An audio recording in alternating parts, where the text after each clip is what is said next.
Hello friends, welcome to all. 10th Tamil new புக்கில் இருக்கக்கூடிய முதலாவது இயல் தான் பார்க்க போகிறோம். ஏற்கனவே 6th to 9th வரைக்கும் இருக்கக்கூடிய எல்லா படமும் கம்ப்ளீட் பண்ணியிருக்கோம். இப்போ 10th பார்க்கலாம். இதில் முதல் இயலில் முதலாவது என்ன படம் கொடுத்துருக்காங்கன்னு பார்த்தீங்கன்னா, அன்னை மொழியே அப்படின்ற படம் தான் கொடுத்துருக்காங்க. இந்த படத்தை நம்மளுக்கு கொடுத்துருக்கிறது பாவலரேறு பெருஞ்சித்திரனார். இந்த பாடத்தில் இருக்கக்கூடிய பாடலை பார்க்கறதுக்கு முன்னாடி இந்த பாடத்துக்கான நூல்வெளி பார்க்கலாம். பாவலரேறு பெருஞ்சித்திரனார் கனிச்சாறு அந்த தொகுப்புல இருந்து இருவேறு தலைப்புல 2 பாடல்கள் கொடுத்துருக்காங்க. என்னன்னா, தமிழ் தாய் வாழ்த்து, முந்துரோம் யாண்டோம் அப்படின்ற 2 பாடல்கள் நம்மளுக்கு கொடுத்துருக்காங்க. இதுல வந்து இவர் தென்மொழி தமிழ் சிட்டு அப்படின்ற 2 இதழ் நடத்தியிருக்காரு. தென்மொழி தமிழ் சிட்டு, தமிழ் நிலம் அப்படின்னு சொல்லிட்டு இன்னொரு இதழும் நடத்தியிருப்பாரு. அது ஓல்டு புக்ல இருக்கும். தென்மொழி தமிழ் சிட்டு, தமிழ் நிலம். தமிழுணர்வு உலகெங்கும் பரப்பியவர் துரைமாணிக்கம். இவருடைய இயற்பெயர், இவரோட சிறப்பு பெயர் தான் பெருஞ்சித்திரனார். இவருடைய இயற்பெயர் என்னன்னு பார்த்தீங்கன்னா துரைமாணிக்கம். இவருடைய சில நூல்கள்னு பார்த்தீங்கன்னா, இவர் உலகியல் 100, பாவிய கொத்து, நூறாசிரியம், கனிச்சாறு, என் சுவை என்பது, மகப்புகு வஞ்சி, பள்ளிப்பறவைகள் இந்த நூலெல்லாம் அவர் வந்து இயற்றியிருக்காரு. இவரது நூல்கள் வந்து அனைத்துமே நாட்டுடைமையாக்கப்பட்டிருக்கு. இவருடைய நூல்கள் அனைத்தும் நாட்டுடைமையாக்கப்பட்டிருக்கு. இவருடைய நூல்கள்னு சிறப்பு வாய்ந்தது அப்படின்னு பார்த்தீங்கன்னா, இவருடைய திருக்குறள் மெய்ப்பொருளுரை அப்படின்றது வந்து தமிழுக்கு கருவூலமாக இருக்குது. தமிழுக்கு கருவூலமாய் அமையக்கூடிய பெருஞ்சித்திரனாரின் நூல் என்னன்னு கேட்டாங்கன்னா, திருக்குறள் மெய்ப்பொருளுரை. இப்போது பாவலரேறு பெருஞ்சித்திரனார், இவருடைய இயற்பெயர் துரைமாணிக்கம். இவருடைய இதழ்கள் பார்த்தீங்கன்னா, தென்மொழி தமிழ் சிட்டு, தமிழ் நிலம். இவர் வந்து 2 பாடல்கள் கொடுத்துருக்காரு. தமிழ் தாய் வாழ்த்துலேருந்து முந்தோரம் யாண்டிலிருந்து 2 பாடல் கொடுத்துருக்காங்க. இதர நூல்கள்னு பார்த்தீங்கன்னா, உலகியல் 100, பாவிய கொத்து, நூறாசிரியம், கனிச்சாறு, என் சுவை என்பது, மகப்புகு வஞ்சி, பள்ளிப்பறவைகள் இதெல்லாம் வந்து இவருடைய இதர நூல்கள். திருக்குறள் மெய்ப்பொருளுரை தமிழுக்கு கருவூலமாக இருக்குது. அனைத்தும் நாட்டுடைமையாக்கப்பட்டிருக்கு. இப்போ இந்த பாடல் பார்க்கலாம். அன்னை மொழியே. சின்ன குழந்தையின் சிரிப்பு மாணவள், பழுத்த நரையின் பட்டறிவு மாணவள், வானத்திற்கும் வையத்திற்கும் இடைப்பட்ட யாவற்றையும் கவிதையாக கொண்டவள், உணர்ந்து கற்றால் கல் போன்ற மனத்தையும் கற்கண்டாக்குவாள், அறிவை பெருக்குவாள், அன்பை வயப்படுத்துவாள், செப்பதற்கரிய அவள் பெருமையை போற்றுவோம் அப்படின்னு சொல்லிட்டு தமிழ் தாயை கொடுத்துருக்காங்க. அழகார்ந்த செந்தமிழே, அழகார்ந்த செந்தமிழே. அன்னை மொழியே அழகார்ந்த செந்தமிழே, அன்னை மொழியே அழகார்ந்த செந்தமிழே, முன்னைக்கும் முன்னை முகிழ்ந்த நறுங்கனியே, முன்னைக்கும் முன்னை முகிழ்ந்த நறுங்கனியே, கன்னிக்குமரி கடல் கொண்ட நாட்டிடையில், கன்னிக்குமரி கடல் கொண்ட நாட்டிடையில் மன்னி அரசிருந்த மண்ணுலக பேரரசே, மன்னி அரசிருந்த மண்ணுலக பேரரசே. என்ன சொல்றாங்கன்னா, அன்னை மொழியே அழகா அமைந்த செந்தமிழே, பழமைக்கு பழமையாய், அதாவது முன்னைக்கும் முன்னைனா பழமை, பழமைக்கும் பழமையாய் தோன்றிய நறுங்கனியே, கடல் கொண்ட அந்த குமரி கண்டத்துல நிலைத்து அரசாண்ட மண்ணுலக பேரரசே, பாண்டிய மன்னனின் மகளே, அதான் தென்னன் மகளே, திருக்குறளின் மான் புகழே, திருக்குறளின் மான் புகழே, இன்னரும் பாப்பத்தே, என் தொகையே, நற்கணக்கே, மன்னனு சிலம்பே, மணிமேகலை வடிவே, முன்னும் நினைவால் முடிதால வாழ்த்துவமே. என்ன சொல்றாங்கன்னா, பாண்டிய மன்னனின் மகளே, திருக்குறளின் பெருமைக்கு உரியவளே, 10 பாட்டே, அதான் பாப்பத்தே, 8 தொகையே, என் தொகையே, நற்கணக்கே அப்படின்னா 11 கீழ்கணக்கே, நிலைத்த சிலப்பதிகாரமே, அதான் மண்ணும் சிலம்பே, அடுத்து மணிமேகலை வடிவே, மணிமேகலையே, முன்னும் நினைவால் முடிதால் வாழ்த்துவோமே அப்படின்னா பொங்கியலும் அந்த நினைவுகளால் தலை பணிந்து நாங்கள் வாழ்த்துவோம் அப்படின்னு சொல்லி இந்த பாடல் கொடுத்துருக்காங்க. அன்னை தமிழே, அன்னை மொழியே அழகார்ந்த செந்தமிழே, முன்னைக்கும் முன்னை முகிழ்த்த நறுங்கனியே, கன்னிக்குமரி கடல் கொண்ட நாட்டிடையில் மன்னி அரசிருந்த மண்ணுலக பேரரசே, தென்னன் மகளே, திருக்குறளின் மண்புகளே, இன்னரும் பாப்பத்தே, என் தொகையே, நற்கணக்கே, மண்ணும் சிலம்பே, மணிமேகலை வடிவே, முன்னும் நினைவால் முடித்தால வாழ்த்துவோமே. இது வந்து மனப்பாட பாடல். இதில் தென்னன்னா பாண்டியன். அடுத்த பாடல் பார்க்கலாம். செப்பரிய நின் பெருமை, செப்பரிய நின் பெருமை. செந்தமிழே உள்ளுயிரே, செப்பரிய நின் பெருமை, என் தமிழ்னா எவ்வாறு எடுத்தே உரைவிரிக்கும், முந்தை தனி புகழும் மொயில்த்த இலக்கியமும், விந்தை நெடுநிலைப்பும் வேறார் புகழுரையும், உந்தி உணர்வெழுப்ப உள்ள கனல் மூல, செந்தாமரை தேனை குடித்து சிறுகார்ந்த அத்தும்பி பாடும் அதுபோல யாம் பாடி முந்தூரோம் யாண்டும் முழங்க தனித்தமிழே. என்ன சொல்றாங்கன்னா, செழுமை மிக்க தமிழே, அதாவது செந்தமிழே, செழுமை மிக்க தமிழே, எமக்கு உயிரே, சொல்லுதற்கு அரிய நின் பெருமைகளை என்னுடைய தமிழ் நாக்கு எவ்வாறு விரித்துரைக்கும், சொல்லுதற்கு அரிய உன்னுடைய பெருமைகளை. அப்போ பலம் பெருமையும் தனக்கென ஒரு தனிச்சிறப்பையும் இலக்கிய வளமும் கொண்ட தமிழே, வியக்கத்தக்க உன் நீண்ட நிலைத்த தன்மையும் வேற்று மொழியார் வந்து உன்னை பற்றி உரைத்த புகழுரையும் எமக்குள் பற்றுணர்வை ஏற்படுத்துது. வேற்று மொழியார். அப்போ என் தனித்தமிழே, வண்டானது செந்தாமரை தேனை குடித்து சிறகசைத்து பாடுவது போன்று. ஒரு வண்டானது செந்தாமரை தேனை குடித்து சிறகசைத்து பாடுவது போன்று நாங்கள் உன்னை சுவைத்து உள்ளத்தில் கனல் மூல உன் பெருமையை எங்கும் முழங்குகின்றோம். உன்னுடைய பெருமையை எங்கும் முழங்குகின்றோம் அப்படி சொல்லிட்டு இந்த பாடலை முடிச்சிருக்காங்க. இதில் வந்து 2 பாடல், தமிழ் தாய் வாழ்த்து, முந்துரம் யாண்டம்னா 2 பாடல் கொடுத்துருக்கு. இது வந்து கனிச்சாறு அப்படின்ற ஒரு பாடல் இருக்குது. இந்த கனிச்சாறு மொத்தம் 8 தொகுதி. அதில் நம்மளுக்கு கொடுத்துருக்காங்க 2 பாடல்கள் கொடுத்துருக்காங்க. பாடலோட பொருள் பார்த்துட்டோம்.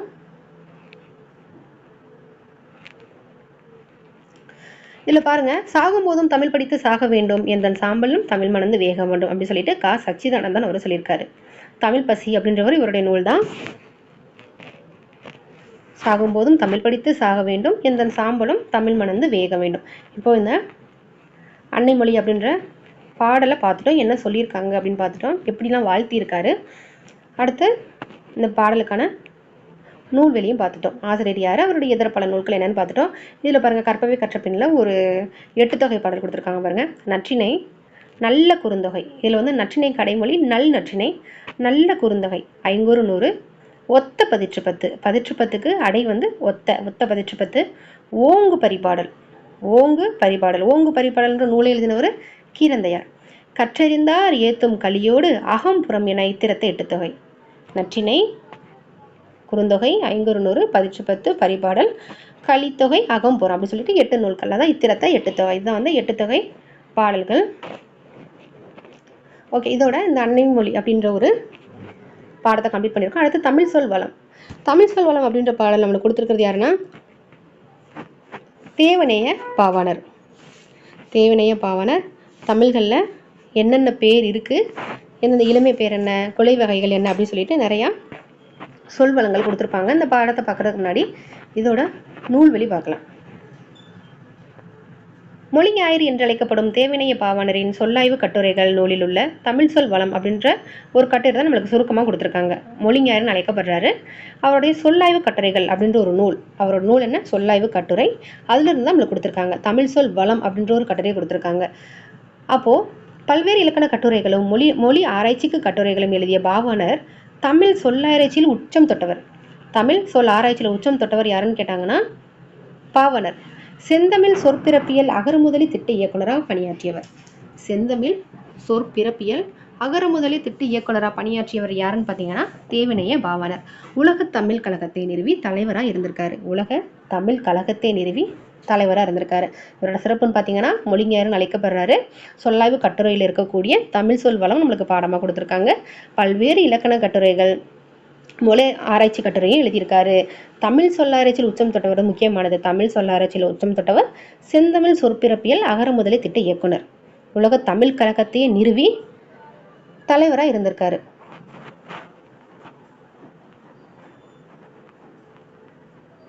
அடுத்ததை பார்த்தீங்க அப்படின்னா பாடத்தை பார்க்கலாம். தமிழ் சொல் வளம், தேவநேய பாவாணர். நாடும் மொழியும் நமதிரு கண்கள் என்கிறார் மகாகவி பாரதியார். நாடும் மொழியும் நமதிரு கண்கள் அப்படின்னு சொன்னவர் யாரு, மகாகவி பாரதியார். கால வெள்ளத்தில் கரைந்து போன மொழிகளுக்கு இடையில் நீந்தி தன்னை நிலைநிறுத்தி கொண்டது தமிழ். அப்போ என்ன வளம் இல்லை என்று எண்ணி வியக்கத்தக்கவாறு பல்வேறு சிறப்புகளை கொண்டு விளங்குகிறது நம்மளோட செந்தமிழ் மொழி. அனைத்து வளமும் உண்டென்று விடை பகிர்கிறது தமிழ் சொல் வளம். இந்த தமிழ் சொல் வளத்துல தமிழ் மொழியில என்னென்ன சிறப்பியல்புகள்லாம் இருக்குன்னு தான் இதுல கொடுத்துருப்பாங்க, பார்க்கலாம். இதில் வந்து முக்கியமானது மட்டும் ஹைலைட் பண்ணியிருக்கேன், அதை மட்டும் பார்க்கலாம். தமிழில் மட்டும் பயன்படுத்தப்பட்டு தமிழுக்கே சிறப்பாக உரியனவாக கருதப்படும் சொற்கள் மட்டுமன்றி தெலுங்கு, கன்னடம் முதலிய பிற திராவிட மொழிகளுக்கு உரியனவாக கருதப்படும் சொற்களும் தமிழில் உள அப்படின்னு சொல்கிறார் யார், கால்டுவெல். எதில் சொல்கிறாரு, திராவிட மொழிகளின் ஒப்பிலக்கணம் 1856 இந்த நூல் கொண்டு எழுதியிருப்பார். அவர் என்ன சொல்கிறாருன்னா, தமிழில் மட்டும் பயன்படுத்தப்பட்டு தமிழுக்கே சிறப்பாக உரியனவாக கருதப்படும் சொற்கள் மட்டுமன்றி தெலுங்கு, கன்னடம் முதலிய பிற திராவிட மொழிகளுக்கு உரியனவாக கருதப்படும் சொற்கள் கூட தமிழில் இருக்குது அப்படின்னு சொல்லிட்டு சொன்னவர் யார், கால்டுவெல். அவருடைய திராவிட மொழிகளின் ஒப்பிலக்கணம் நூலில் சொல்லியிருக்காரு.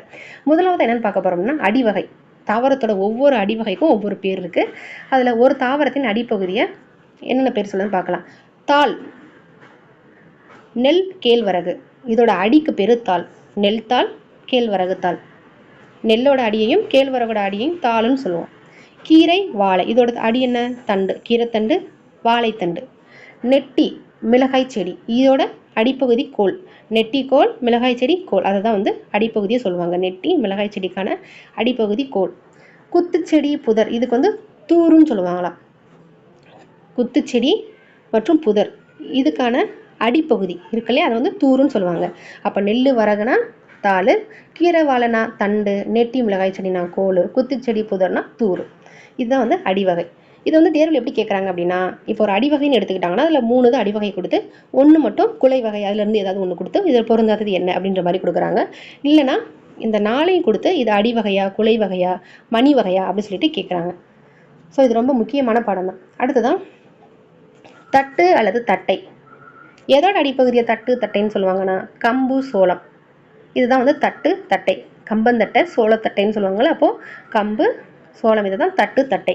கரும்போட அடி, கரும்பு அதோட அடியை வந்து களி, கரும்பின் அடி களி. மூங்கிலின் அடி வந்து களை, இது ரொம்ப முக்கியமானது. கரும்போட அடினா களி, மூங்கிலோட அடினா களை. புளி வேம்பு இதோட அடி வந்து அடி, புளிய மரத்தடி வேப்ப மரத்தடின்னு சொல்லுவோம்ல, அப்போது புளினா அடி, வேம்புனாலும் அடி. இதுதான் வந்து அடி வகைகள். அடுத்து கிளை பிரிவுகள். ஒரு மரத்தோட கிளை பிரிவுகளுக்கு என்னென்ன பேரும் பார்க்கலாம். கவைன்னு என்னன்னா, ஒரு பெரிய அடி மரத்திலிருந்து பெரிய மாபெரும் கிளைக்கு பேர் தான் கவை, பெரிய கிளையாக பிரியும். கொம்பு அல்லது கொப்புன்னு என்ன சொல்லுவாங்கன்னா, அந்த கவையிலிருந்து பிரியக்கூடிய பிரிவு தான் கிளை.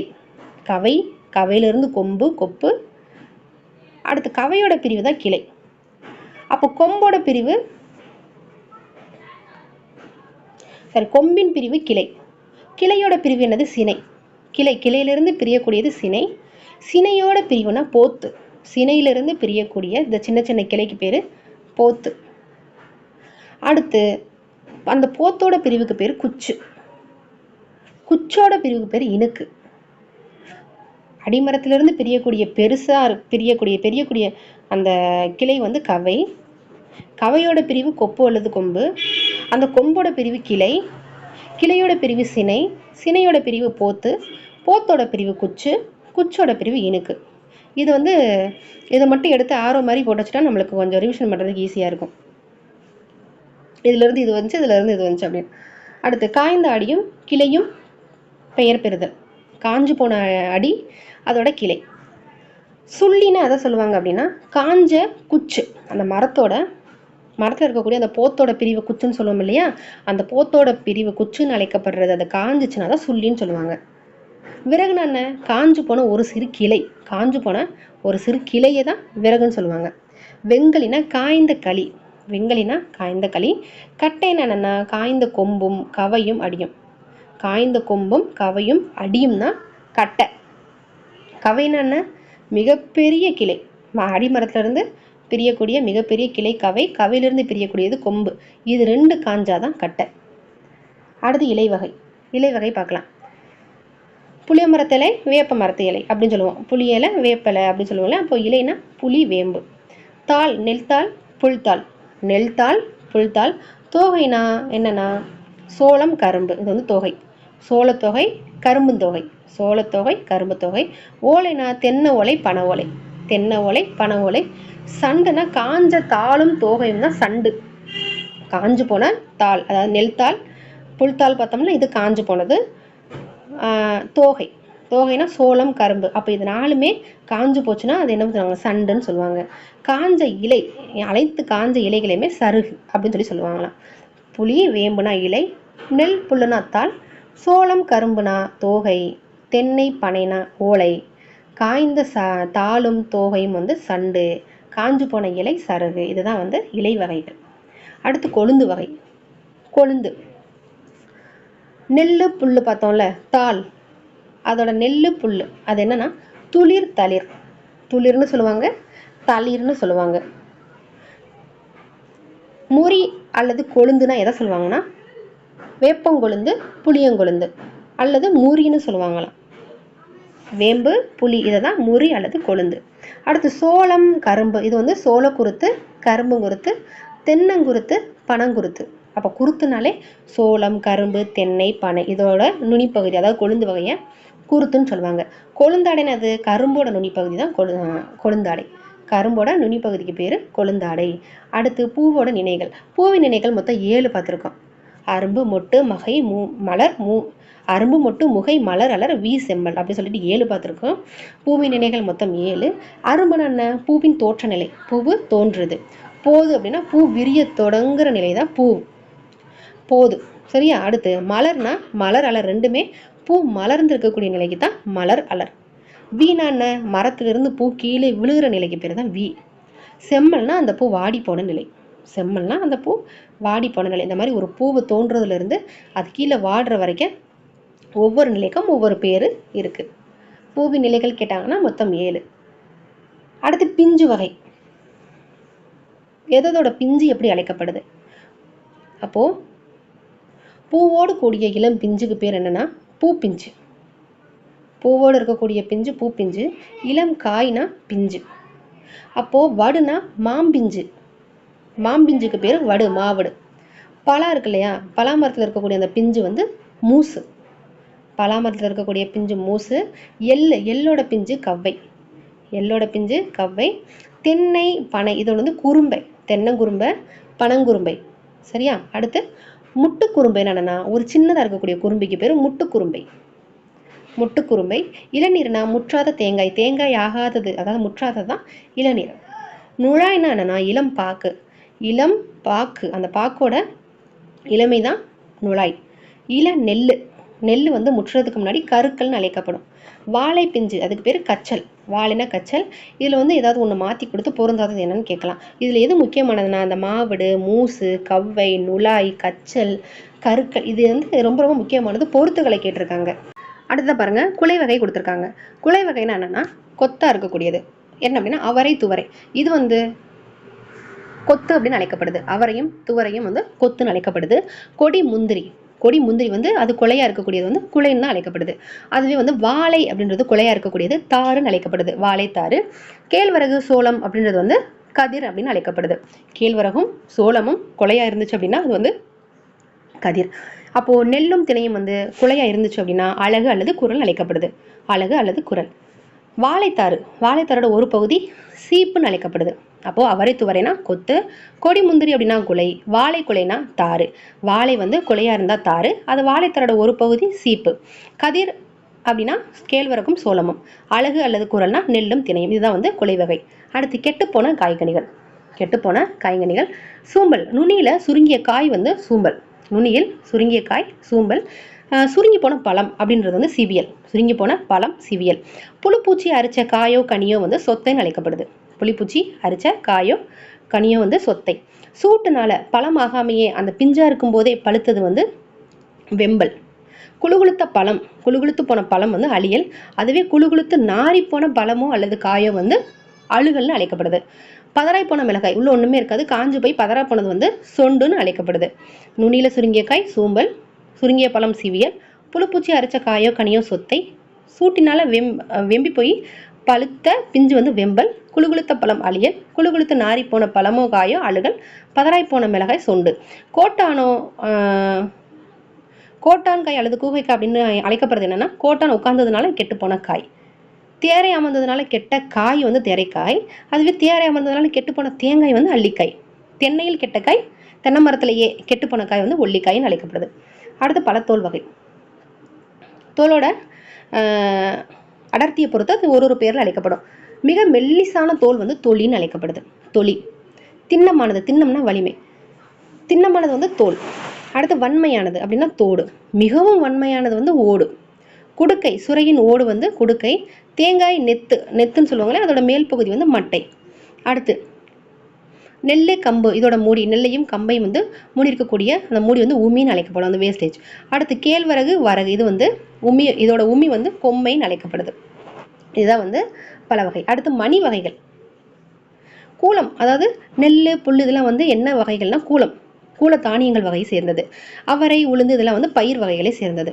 வேர்க்கடலை, கொண்டக்கடலை கடலை வகையை சேர்ந்தது. கத்திரி, மிளகாய் இதெல்லாம் வந்து விதை வகையை சேர்ந்தது. அடுத்து புளி, காஞ்சிரை இதெல்லாம் கால் அப்படின்னு அழைக்கப்படுது, புளியும் காஞ்சிரையும். வேம்பு, ஆமணக்கு இதெல்லாம் வந்து முத்து வகையை சேர்ந்தது. மா, பனை இதெல்லாம் வந்து கொட்டை.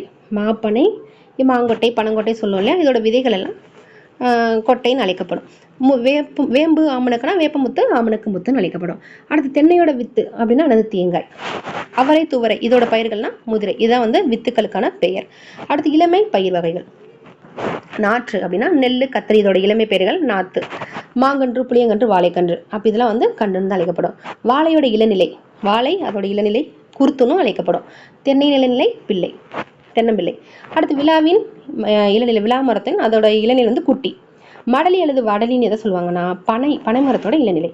பைங்குள்னா நெல்லும் சோளமும். இந்த மாதிரி தமிழ் சொல்வளம் அப்படின்ற கட்டுரையில் பல வகையான பழத்தோல் வகை, கெட்டுப்போன காய்கனி, இளம் பயிர் வகை, குலை வகை, மணி வகை, பிஞ்சு வகை, கொழுந்து வகை, இலை வகை, காய்ந்த அடி, கிளை பெயர்தல், அந்த மாதிரி கிளை பிரிவுகள், பூவன நிலைகள், இந்த மாதிரி பல வகையான சொல்வளங்கள் கொடுத்துருக்காங்க. அப்போது அது மட்டுமே இல்லாமல் இங்கே நம்மளுக்கு கொடுத்துருக்கிறது கொஞ்சம் தான். வித்து வகை, வேர் வகை, அரி தாள் வகை, காய்ந்த இலை, இலை காம்பு, பூ மடல், அரும்பு, பூ காம்பு, இதழ், காய் வகை, கனி வகை, உள்ளிட்ட வகை, இந்த மாதிரி இந்த பாக்ஸில் கொடுத்துருக்கிற எல்லா வகையை பற்றியுமே தமிழ் சொல்வளம் கட்டுரையில் பாவனை விவரமாக விரித்து எழுதியிருப்பாரு. அதில் ஒரு பகுதி தான் நம்மளுக்கு இங்கே கொடுத்துருக்காங்க தெளிவாக. இதில் பாருங்கள், உலகத்திலேயே ஒரு மொழிக்காக உலக மாநாடு நடத்திய முதல் நாடு என்னன்னா மலேசியா. அந்த மாநாட்டுக்குரிய மொழியாக என்ன இருந்துச்சுன்னா தமிழ் அப்படின்னு சொன்னவர் யாருன்னா பன்மொழி புலவர் காப்பாதுரை. பன்மொழி புலவர் காப்பாதுரை. இதில் ரா இளங்குமரனார் அவரை பற்றி ஒரு சிறப்பு தகவல் கொடுத்துருக்காங்க பாருங்கள். இவர் வந்து ஒரு தமிழாசிரியர், நூலாக்க பணிகளை விரும்பி செய்தவர். சொல்லாராய்ச்சியில் பாவனரமே உயர்ந்த பெருமகனார். யார்? ரா இளங்குமரனார். திருச்சிக்கு பக்கத்தில் இருக்கக்கூடிய அல்லூர் அப்படின்ற ஒரு ஊரில் திருவள்ளுவர் தவச்சாலையும் பாவனர் நூலகத்தையும் உருவாக்கியிருக்காரு. தமிழகம் முழுவதும் திருக்குறள் சொற்பொழிவுகளை நடத்தி வந்திருக்காரு. தமிழ்வழி திருமணங்களை நடத்தியிருக்காரு.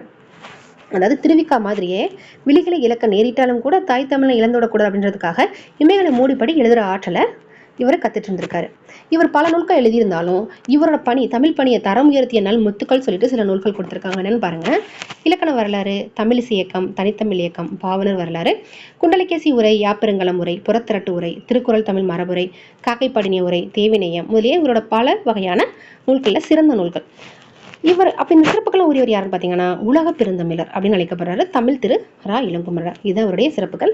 இவரை பற்றி வந்து 12ஆம் வகுப்பு புத்தகத்தில் கொடுத்துருப்பாங்க. ரொம்ப முக்கியமானவர், பார்த்துக்கோங்க.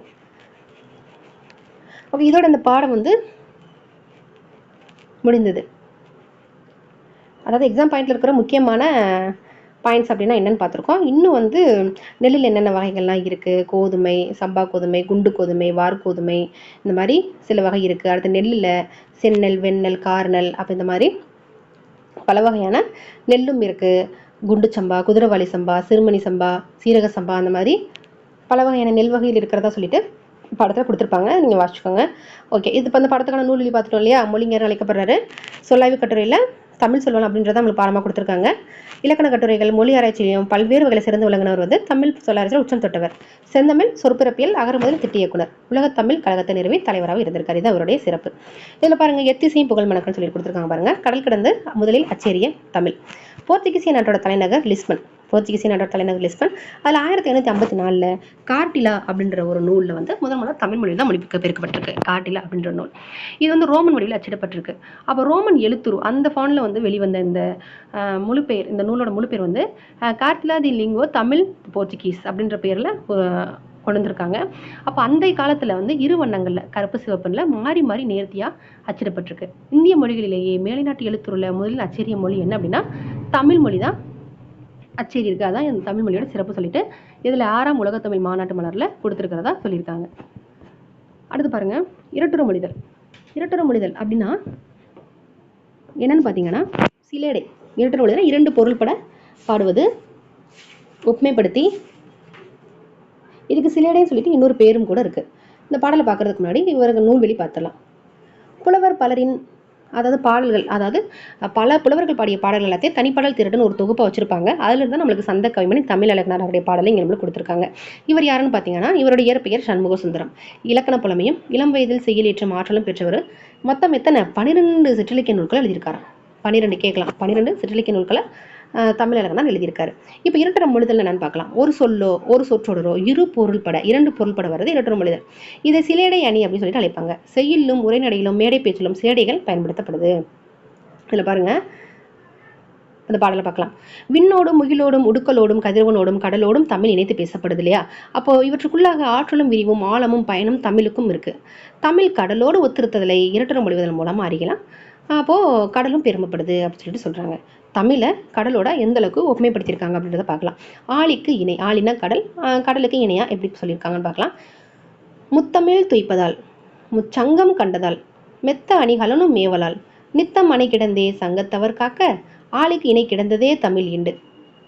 தமிழ் துய்ப்பதால் முச்சங்கம் கண்டதால் மெத்த வணிகலனும் மேவலால் நித்தம் அணை கிடந்தே சங்கத்தவர் காக்க ஆழிக்கு இணை கிடந்ததே தமிழ் ஈண்டு. இதில் துய்ப்பது அப்படின்னா கற்பது, தருதல். மேவலான்னா பொருந்துதலால், பெறுதலால். இதோட பொருள் என்னென்னு பார்த்தீங்கன்னா, தமிழ் கடலும். தமிழ் என்ன தருது, கடல் என்ன தருது. தமிழ் இயலிசை நாடகம் என முத்தமிழாக வளர்ந்துச்சு. இங்கே என்ன பண்ணுதுன்னா, கடல் முத்தினையும் அமிழ்தையும் நமக்கு தருது.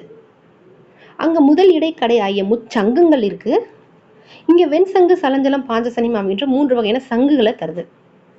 ஐம்பெரும் காப்பியங்கள் தமிழுக்கு அணிகலனாக இருக்குது. அப்போது கடலுக்கு அணிகலனாக இருக்கக்கூடியது என்ன, மிகுதியான வணிக கப்பல்கள் இருக்குது. அங்கே சங்க பலகைகள் அமர்ந்திருந்த சங்க புலவர்கள் தமிழை காக்குறாங்க. இங்கே அலைகளை தடுத்து நிறுத்த அந்த சங்கு தன் அலையால் சங்குகளை தடுத்து நிறுத்தி காக்குது கடல். அப்போது தமிழுக்கும் கடலுக்கும் இதுதான் ஒரு ஒப்புமையாக இவர் சொல்லியிருக்காரு. அப்போது இது பாக்ஸ்லேயே கொடுத்துருப்பாங்க பாருங்கள் தெளிவாக. பாடல் தமிழுக்கும் கடலுக்கும் எந்த அளவுக்கு ஒப்புமை. முத்தமிழ்னா என்ன, இயலிசை நாடகம் இங்கே இருக்குது. அங்கே முத்தினை அமிழ்ந்து எடுத்தல். இங்கே முச்சங்கம்னா என்ன, முதல் இடைக்கடை முச்சங்கங்கள். அங்கே 3 வகையான சங்குகள் இருக்குது. மெத்த அணிகலன், மெத்த குட்டன் அணிகலன். இங்கே ஐம்பெரும் காப்பியங்கள் அணிகலன்களாக இருக்குது. மிகுதியான வணிக கப்பல்கள் இங்கே அணிகலன்களாக இருக்குது. இங்கே சங்கத்தவர் காக்குறாங்க, அதாவது சங்க பலகையிலிருந்து சங்க புலவர்கள் பாதுகாக்கிறாங்க. அங்கே நீரலைகள் தடுத்து நிறுத்தி சங்க பாதுகாக்குது கடல். அப்போது இதுதான் ஒப்புமைப்படுத்தி சொல்லியிருக்காங்க. அப்போது தமிழை கடலுக்கு ஒப்புமைப்படுத்தி பாடிய, இடர் மொழிதல் பாடிய பாடல் அந்த ஆசிரியர் யாருன்னு கேட்டாங்கன்னா சந்தக்கவிமணி தமிழழகனார். அப்போ இந்த பாடத்தை பார்த்தாச்சு. இதில் இந்த பாடத்துக்கான நூல்வெளி, இரட்டர் மொழிதல்னா என்ன, தமிழை கடலோட எந்த அளவுக்கு ஒப்புமைப்படுத்தியிருக்காங்க அப்படின்றத பற்றி இந்த பாடத்தில் கொடுத்துருப்பாங்க. ஓகே, இதோட இந்த முதல் இயலில் இருக்கக்கூடிய அன்னை மொழி அப்படின்ற பாவலர் பெருஞ்சித்திரனார் அவருடைய பாடமும், தமிழ் சொல்வளம் தேவனைய பாவனர் அவருடைய பாடமும், இரட்டர் மொழிதல் அப்படின்றது சந்தக்கவிமணி தமிழழகனார் அவருடைய பாடமும் 3 பார்த்துருக்கோம். இது பார்ட் 1 தான். அடுத்ததாக பார்ட் 2ல் அடுத்த பாடம் எழில் முதல்வன் அவருடைய உரைநடையின் அணிகலன் அப்படின்ற பாடமும், அடுத்து இலக்கண பகுதி இதெல்லாம் பார்ட் 2ல் பார்க்கலாம். தேங்க்யூ.